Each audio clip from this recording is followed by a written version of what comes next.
Like we have already discussed about the powers and functions of the president, but there we only discussed about the executive powers. But now we will discuss about the legislative powers. Even we will also discuss about the financial powers, judicial powers, and emergencies powers which is given to the president. So here legislative powers include legislative, administrative, power of nomination, use of veto power on a bill, power of issuing ordinance. So here we start. Legislative powers. First of all we have to know that what is legislative powers. बच्चों यहाँ पे देखिए, जो president जो होते हैं हमारे India के, वो क्या है, हमारे कॉन्स्टिट्यूशनल हेड है, यानी कि स्टैचुटरी हेड है, ठीक है। लेकिन कॉन्स्टिट्यूशनल हेड के साथ साथ वो एक इंटीग्रल पार्ट भी है किसके, इंडियन पार्लियामेंट के। और वो क्यों है मैं आपको बताती हूँ। देखो इसमें इन्होंने क्या किया, integral part of Indian parliament. अब देखो बच्चों यहाँ पे एग्जीक्यूटिव में प्रेसिडेंट आते हैं और लेजिस्लेटिव में भी प्रेसिडेंट आते हैं, यानी कि पार्लियामेंट का इसमें क्यों आया है, क्योंकि देखो जब भी कोई बिल अगर उसे एक्ट बनना होता है तो उसमें किसके साइन की ज़रूरत पड़ती है, किसके अप्रूवल की ज़रूरत पड़ती है, प्रेसिडेंट की। और जब तक प्रेसिडेंट उस बिल को अप्रूव नहीं करेंगे तब तक वो बिल बिल्कुल भी एक्ट नहीं बनेगा, ठीक है। यानी कि जो प्रेसिडेंट होते हैं वो क्या है, इंटीग्रल पार्ट भी है पार्लियामेंट के। क्यों है, क्योंकि किसी बिल को एक्ट बनने के लिए किसकी ज़रूरत पड़ेगी, प्रेसिडेंट के साइन की ज़रूरत पड़ेगी। और वो प्रेसिडेंट हमारे क्या है, कॉन्स्टिट्यूशनल हेड भी हैं। Got it student. Now the first one is legislative administration. अब इसमें क्या होता है बच्चों, देखो हमारे 3 सेशन होते हैं, हमने पढ़ा है ये 3 सेशन हमारे कौन कौन से होते हैं। Budget session, second one is monsoon session and the third one is winter session, ठीक है। अब जो प्रेसिडेंट होते हैं वो क्या करेंगे, किसी भी सेशन को कंडक्ट करवा सकते हैं, ठीक है, जैसे वो चाहेंगे। और वो किसी भी सेशन का एंड भी करवा सकते हैं। यानी कि फर्स्ट पॉइंट हमें क्या बताता है, he convenes the session of parliament and announces the end of session. यानी वो किसी भी सेशन को एंड भी करवा सकते हैं और उसे स्टार्ट भी करवा सकते हैं। सेकंड आते हैं जो प्रेसिडेंट जो होते हैं उनके पास एक पावर है कि वो क्या करेंगे, लोकसभा को डिसॉल्व कर सकते हैं। यानी जितने भी काउंसिल ऑफ मिनिस्टर्स हैं उनको सबको उनके पोजीशन से हटा सकते हैं, लोकसभा को डिसॉल्व कर सकते हैं। लेकिन किसकी एडवाइस से, पीएम की एडवाइस से। यानी कि लोकसभा का टेन्योर हमें पता है कितना होता है, 5 ईयर्स का। लेकिन प्रेसिडेंट को लगता है कि वो सही तरीके से वर्क नहीं कर रहे, प्राइम मिनिस्टर को भी यही लगता है, तो वो क्या करेंगे, उनको लोकसभा को डिसॉल्व कर देंगे उनके टेन्योर से पहले। लेकिन किसकी एडवाइस से, पीएम की एडवाइस से। Third one is the president addresses the joint session of the parliament at the beginning of the session. बच्चों देखो यहाँ पे जॉइंट सेशन का मतलब यहाँ पे क्या है, राज्यसभा और लोकसभा दोनों जब होती हैं, ठीक है, तो वो क्या होता है, हमारा जॉइंट सेशन होता है। तो जो प्रेसिडेंट होते हैं वो क्या करते हैं, एड्रेस करते हैं किसको, जॉइंट सेशन को एड्रेस करेंगे। कब, जब भी कोई सेशन हो रहा हो, ठीक है, चाहे वो बजट सेशन हो, चाहे मॉनसून सेशन क्यों ना हो, तो उसमें जो प्रेसिडेंट होते हैं वो जॉइंट सेशन है कि लोकसभा राज्यसभा दोनों को एड्रेस करते हैं, ठीक है, पार्लियामेंट में। उसके बाद ये आता है कि he can address the parliament और give message to the parliament on other occasion. जो प्रेसिडेंट होते हैं वो क्या करेंगे, पार्लियामेंट को एड्रेस करते हैं, अपना कोई भी मैसेज भी दे सकते हैं वो किसी भी ओकेजन पे, ठीक है। उसके बाद आते हैं जनरल पॉलिसीज़, यानी कि जो बच्चों कॉमन पॉलिसीज़ होती हैं, ठीक है, जो प्रेसिडेंट होते हैं वो उन्हें अनाउंस करते हैं अपनी स्पीच के थ्रू। यानी कि प्रेसिडेंट क्या करेंगे, कोई भी जो कॉमन पॉलिसीज़ या कोई भी नीति जो भी वो बनाते हैं, इशू करते हैं, ठीक है, तो उन जो नीति हैं, ठीक है, उनको वो एक अनाउंस या स्पीच के थ्रू उन्हें अनाउंस करते हैं प्रेसिडेंट। उसके बाद नेक्स्ट आता है power of nomination. Power of nomination में क्या होता है, जो प्रेसिडेंट होते हैं उनके पास पावर होती है। पावर क्या है, प्रेसिडेंट जो राज्यसभा है उसके 12 मेंबर्स को नॉमिनेट करते हैं। बच्चों यहाँ पे इलेक्ट नहीं आ रहा है, यहाँ पे क्या आ रहा है, नॉमिनेट आ रहा है। और ये हम ऑलरेडी राज्यसभा में पढ़ चुके हैं कि जो प्रेसिडेंट होते हैं वो क्या करते हैं, 12 मेंबर्स को नॉमिनेट करते हैं राज्यसभा के। और जो 12 मेंबर्स होते हैं वो कौन होते हैं, एक्सपर्ट्स होते हैं, एक अच्छी पर्सनैलिटीज़ होते हैं, चाहे वो फिल्म इंडस्ट्री के हों, ठीक है, जैसे जया बच्चन है, हेमा मालिनी है, ठीक है, अच्छी पर्सनैलिटीज़ होते हैं, लिटरेचर फील्ड से रिलेटेड हों, ठीक है। तो यानी कि जो पर्सनैलिटीज़ होती हैं उन्हें जो नॉमिनेट किया जाता है वो कौन करते हैं, प्रेसिडेंट करते हैं। 12 मेंबर्स जो नॉमिनेट होते हैं वो प्रेसिडेंट के थ्रू ही होते हैं, वो भी राज्यसभा के, ठीक है। उसके बाद आते हैं he can nominate 2 members of Anglo Indian community in Lok Sabha. अब लोकसभा में भी वो 2 मेंबर्स को नॉमिनेट करते हैं और वो एंग्लो इंडियन कम्युनिटी के होते हैं। यानी कि यहाँ पे बच्चों प्रेसिडेंट जो होते हैं वो नॉमिनेशन यानी कि वो लोगों को नॉमिनेट करते हैं प्रेसिडेंट। राज्यसभा में 12 मेंबर्स को करते हैं और लोकसभा में कितने कर रहे हैं, 2 मेंबर्स को नॉमिनेट कर रहे हैं president. Got it students. And the third one is use of veto power on a bill. अब इसमें बच्चों क्या होता है, देखो जब बिल को पास किया जाता है पार्लियामेंट में तब हमने अभी पढ़ा था कि प्रेसिडेंट के साइन की ज़रूरत पड़ती है, प्रेसिडेंट अगर अप्रूव करेंगे तो वो कानून बनेगा, यानी कि बिल जब पास होता है पार्लियामेंट में तो उसे कहाँ पे भेजा जाता है, प्रेसिडेंट के पास भेजा जाता है, किस लिए, अप्रूवल के लिए। और प्रेसिडेंट अगर अप्रूव कर देते तो वो क्या बन जाएगा, लॉ बन जाएगा।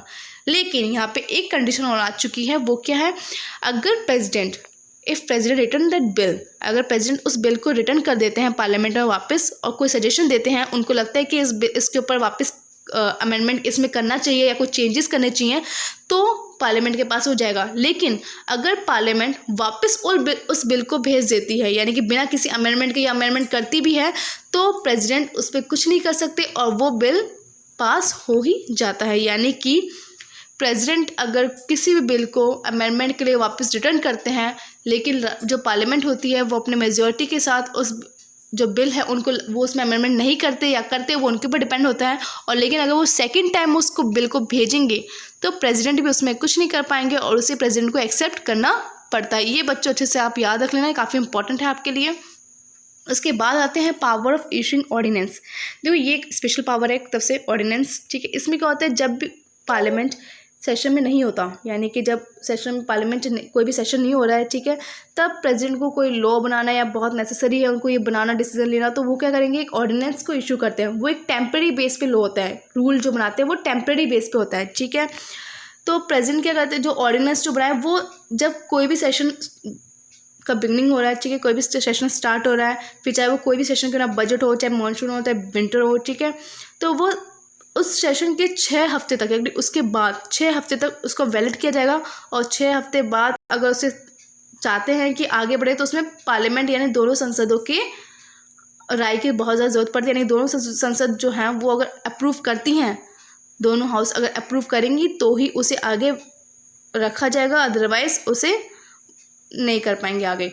लेकिन इसमें क्या है, जो ऑर्डिनेंस जो होता है उसे एबोलिश भी कर सकते हैं उसके टेन्योर से पहले, यानी कि 6 वीक्स है, 6 वीक्स से पहले भी उसको एबोलिश कर सकते हैं जब पार्लियामेंट चाहे। अगर पार्लियामेंट को लगता है कि वो ठीक नहीं है, उनको अगर सही नहीं लग रहा, तो पार्लियामेंट अपने दोनों जो संसद है, लोकसभा राज्यसभा, दोनों मिलकर उसको उसके ऑर्डिनेंस जो है, जो टेम्पररी बेस्ड जो लॉ बना गया है, कानून बना गया, उसे एबोलिश भी कर सकते हैं उनके टेन्योर से पहले। And now the third one is financial powers. बच्चों देखो हम लोग लेजिस्लेटिव पावर्स पढ़ चुके हैं, अब नेक्स्ट आती है हमारी फाइनेंशियल पावर्स।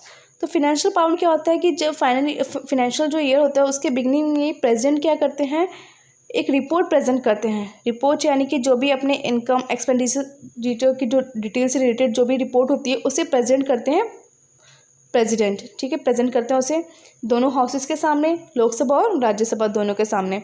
उसके बाद क्या आता है, जो मनी बिल हो चाहे डिमांड ऑफ ग्रांट्स हो, वो जब तक लोकसभा में प्रपोज नहीं होगा जब तक प्रेसिडेंट उन्हें परमिशन नहीं देते हैं। यानी कि जब तक लोकसभा यानी कि मनी बिल को या चाहे वो डिमांड ऑफ ग्रांट्स हो उन्हें प्रेजेंट नहीं कर सकती है जब तक उन्हें प्रेसिडेंट की परमिशन नहीं मिलती है। And the next one is judicial powers. अब जुडिशियल पावर्स में क्या होता है, जो प्रेसिडेंट होते हैं वो जजेस जो है हमारे सुप्रीम कोर्ट के उन्हें और हाई कोर्ट के उन्हें अपॉइंट करते हैं, ठीक है। यानी कि जो सुप्रीम कोर्ट है, हाई कोर्ट है, उनके जजेस को कौन अपॉइंट करते हैं, प्रेसिडेंट करते हैं। And the second one is president's approval is essential regarding the rules related to the work order of the court made by the supreme court. Here students you have to know that जो rules बनते हैं, जो भी rules बनते हैं court से related, वो किसके अप्रूवल से बनते हैं, प्रेसिडेंट के अप्रूवल से बनते हैं। फिर चाहे वो सुप्रीम कोर्ट से रिलेटेड रूल हो चाहे वो हाई कोर्ट से रिलेटेड हो, लेकिन वो किसके अप्रूवल से बनते हैं रूल्स, प्रेसिडेंट के। Got it students. And the next one is president के पास देखो बच्चों यहाँ पे एक पावर है, और वो पावर काफ़ी इंपॉर्टेंट है। यानी कि प्रेसिडेंट किसी भी पर्सन को उनकी जो पनिशमेंट है उसे ख़त्म कर सकते हैं, ठीक है, या किसी को जो डेथ रिलेटेड जो पनिशमेंट मिली है उसे भी वो एबोलिश कर सकते हैं। कौन, प्रेसिडेंट। यानी कि प्रेसिडेंट किसी भी पनिशमेंट है उसे सस्पेंड कर सकते हैं अगर वो चाहे, उनको ठीक है, वो किसी जो पर्सन है, ठीक है, उनकी ड्यूरेशन से यानी किसी को ज़्यादा टाइम की सज़ा दे रखे तो उसे वो कम भी कर सकते हैं। यानी कि ये पावर, जुडिशियल जो पावर है किसके पास है, प्रेसिडेंट के पास है। यानी कि प्रेसिडेंट चाहे तो किसी की पावर कम, मतलब किसी की सज़ा कम भी कर सकते हैं। डेथ पेनल्टी किसी को दे रखे तो वो उसे एबोलिश, उसे ख़त्म भी कर सकते हैं। Got it students. Now the next one is emergency powers of the president. This one is important. देखो बच्चों 3 टाइप की इमरजेंसी है यहाँ पे, कौन कौन सी हैं, national emergency, second one is president rule or we can say it state emergency, and the third one is financial emergency. बच्चों ये हमने पहले पार्लियामेंट टॉपिक में हम लोग इसे पढ़ चुके हैं, ठीक है, बट हम आगे और करते सो कंटिन्यू। तो नेशनल इमरजेंसी है, ये आर्टिकल 352 में इसके बारे में बता रखा है, एंड जो स्टेट इमरजेंसी है वो किस में बता रखी है, आर्टिकल 354, और फिनेंशियल इमरजेंसी आर्टिकल 360 में। बच्चों जो नेशनल इमरजेंसी और स्टेट इमरजेंसी ये हमने जर्मनी से अडॉप्ट की है, और जो फिनेंशियल इमरजेंसी ये हमने कहाँ से अडॉप्ट की है, यूएसए से। ओके, मैं इसको आपको इस चार्ट के थ्रू समझाऊंगी इजी तरीके से। देखो पहले हम पढ़ते हैं नेशनल इमरजेंसी। नेशनल इमरजेंसी किस आर्टिकल में बता रखा है, 352। बच्चों ये याद रखना आर्टिकल कौन कौन से हैं। नेशनल इमरजेंसी के लिए आर्टिकल कौन सा है, 352। स्टेट इमरजेंसी यानी जो प्रेसिडेंट रूल है इसके लिए आर्टिकल कौन सा है, 356, और फाइनेंशियल इमरजेंसी के लिए आर्टिकल कौन सा है, 360। ओके, अब बच्चों देखो नेशनल इमरजेंसी कब कब अपनाई जाएगी, जब कोई वॉर हो रहा हो, ये एक्सटर्नल